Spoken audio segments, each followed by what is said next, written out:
আসসালামু আলাইকুম ওয়া রাহমাতুল্লাহি ওয়া বারাকাতুহু। সুপ্রিয় মিজান মিডিয়ার দর্শক মণ্ডলী, আশা করি মহান আল্লাহর অশেষ রহমত ও দয়ায় আপনারা সবাই ভালো আছেন।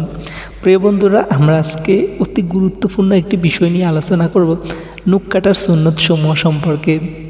নাম্বার 1 হচ্ছে সপ্তাহে একবার নখ কাটা। নাম্বার 2, শুক্রবার জুমার নামাজে যাওয়ার পূর্বে নখ কাটা।